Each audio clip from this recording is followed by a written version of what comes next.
My husband went through my personal documents to sell my inherited beach house. I kicked him out and filed for divorce.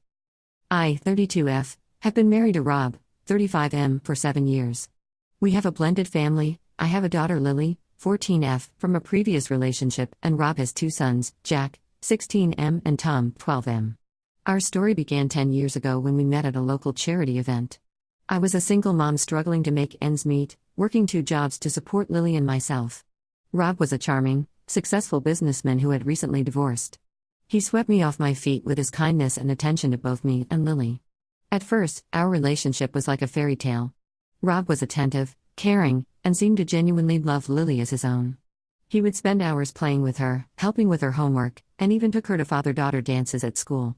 His sons, Jack and Tom, were initially wary of us but gradually warmed up. I remember the first time Jack called me Mom. It was during a family camping trip, and I felt like my heart would burst with happiness. We got married in a small ceremony on the beach 3 years after we started dating. It wasn't always easy blending our families, but we worked hard at it.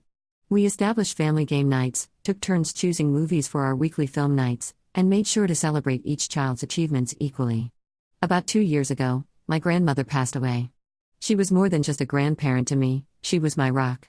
After my parents died in a car accident when I was 16, she took me in and raised me. She was there for me when I found out I was pregnant with Lily at 18, and she supported us both emotionally and financially while I finished college. Her passing hit me hard, and I spent weeks going through old photo albums, reminiscing about the summers we spent at her beach house.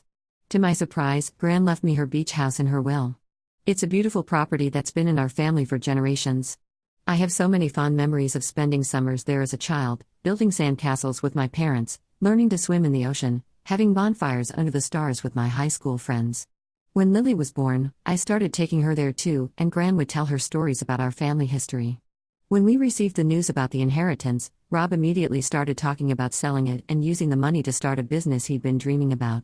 He wanted to open a chain of high-end gyms, something he'd been planning for years but never had the capital to start.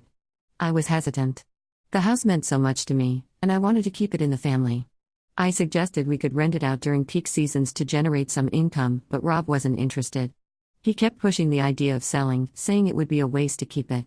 He argued that we could use the money to secure our future, pay for the kids' college educations, and still have enough left over for his business venture.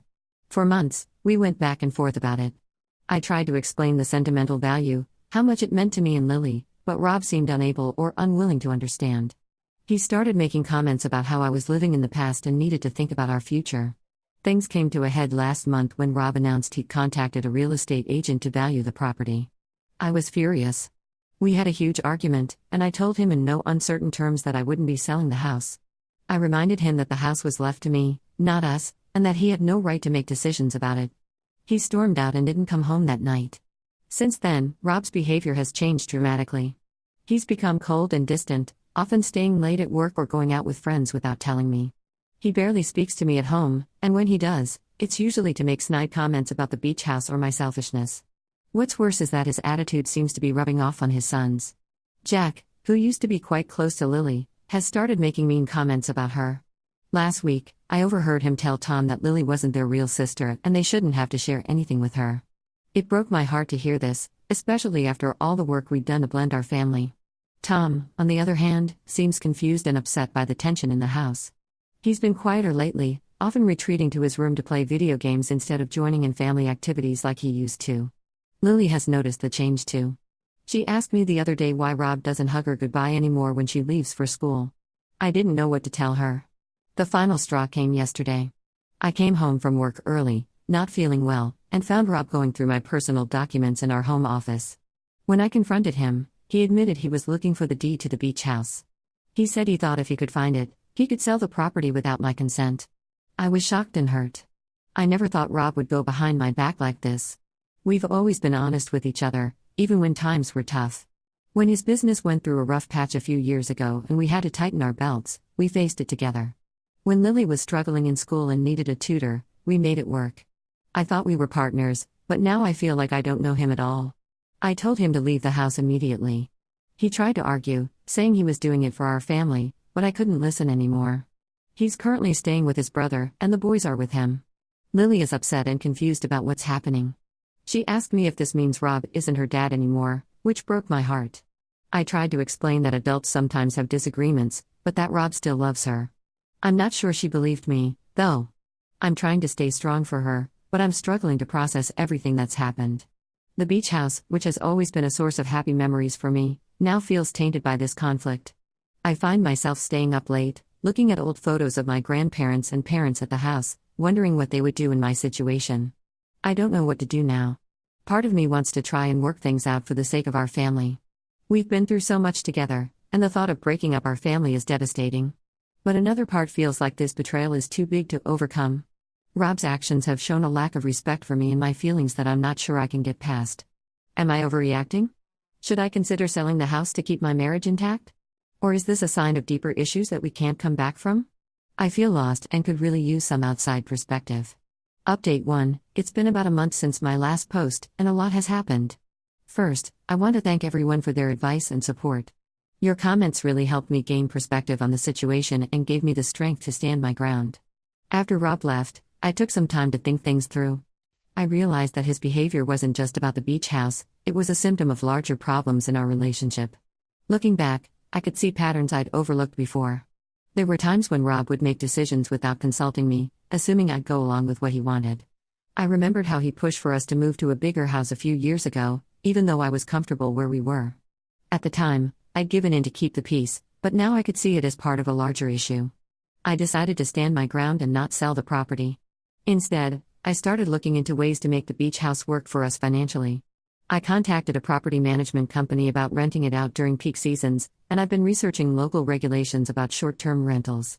About a week after he left, Rob reached out and asked to talk. We met at a neutral location, a coffee shop in town where we used to have date nights when we first got together. It felt strange to be sitting across from him as almost strangers after all we'd been through. Rob apologized for his behavior, saying he'd had time to reflect and realized he was wrong. He claimed the stress of wanting to start his business had gotten to him, and he'd lost sight of what was really important. He talked about how much he missed the kids and how he wanted to make things right. I listened to what he had to say, but I couldn't shake the feeling that something was off. His apology seemed rehearsed, and he kept steering the conversation back to the beach house and how we could compromise. When I mentioned my plans to rent out the property, he immediately started talking about how we could use that income for his business idea. My suspicions were confirmed a few days later when Lily came to me in tears. She told me that Jack had been messaging her, saying that if she convinced me to sell the beach house, Rob would buy her a car when she turned 16. I was furious. Not only was Rob trying to manipulate me, but he was using the kids to do it. I confronted Rob about this, and he didn't even try to deny it. He said he was doing what was best for the family and that I was being selfish for not considering everyone's needs. That's when I realized there was no coming back from this. The man I thought I knew, the man who had been such a loving father to Lily, seemed to have disappeared. I contacted a lawyer and filed for divorce. When Rob found out, he became furious. He's been spreading lies about me to our friends and family, claiming I'm trying to keep the kids from him and that I've been planning to leave him for months. Some of our mutual friends have stopped speaking to me, and it hurts to realize how easily they believed Rob's version of events. The kids are struggling with the situation. Tom doesn't really understand what's happening and keeps asking when we'll all be living together again. I've tried to explain in age-appropriate terms, but it's hard to make a 12-year-old understand such a complex situation. Jack is angry and blames me for breaking up the family. He refuses to come to the house when it's his weekend with me, saying he doesn't want to stay at the beach house. I'm trying to be patient with him, remembering that he's a teenager dealing with a lot of change, but it's hard not to take his words personally. Lily is quieter than usual, but she told me she's glad we're not going